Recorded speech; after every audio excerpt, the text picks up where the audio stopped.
कक्षा 8 को छात्र भूगोल खड्काको तर्फबाट यो चिसो मौसममा न्यानो नमस्कार।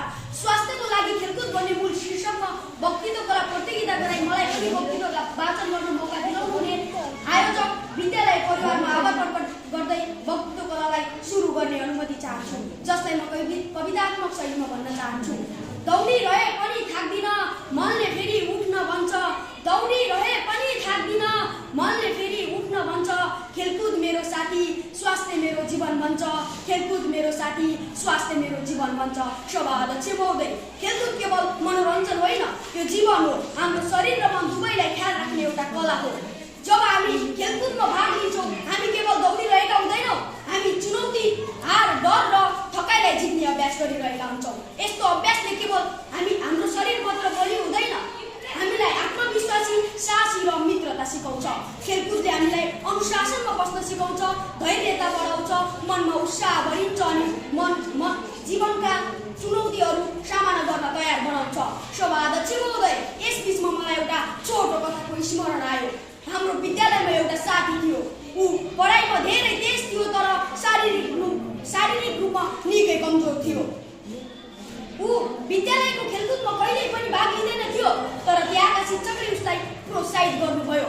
सुरुमा ऊ दौड्दाखेरि धेरै पटक लडेर चोट खायो, पसिनाले उसको अनुहार नै भिज्यो, तर उसले प्रयास गर्दै जाँदा ऊ आज खेलकुदमा अव्वल छ। उसको शरीर मात्र बलियो छैन, ऊ आत्मविश्वासी, साहसी र अनुशासित पनि छ। अन्ततः त्यो विद्यार्थी आज विद्यालयको दौडमा प्रथम आयो।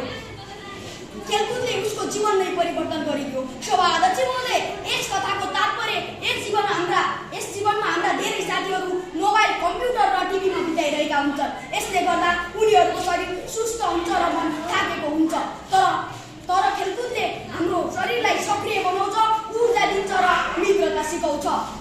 Health is not just about what you eat, it's about what you do. अर्थात् स्वास्थ्यले केवल तपाईले के खानुहुन्छ भन्ने कुरामा होइन, तपाईले के गर्नुहुन्छ भन्ने कुरामा निर्भर हुन्छ। सभाध्यक्ष महोदय, खेलकुद केवल समय बिताउने साधन होइन, यो जीवनको साथी हो, उज्यालो हो, शक्ति हो।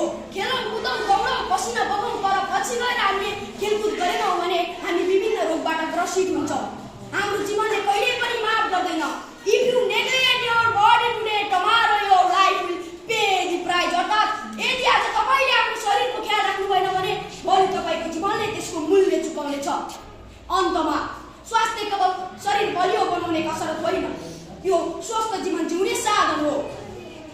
2 वर्ष भए पनि धेरै वर्ष बाँच्न पाउने सौभाग्य, अनुशासनको थाका, आत्मविश्वास, समग्र सरल र सहज जीवनशैलीको एक मार्ग ढोका हो। खेलकुद हाम्रो असल जीवन र सुरक्षित स्वास्थ्य हो। त्यसैले स्वास्थ्य र देशका लागि खेलकुद एक नभई नहुने तत्त्व हो।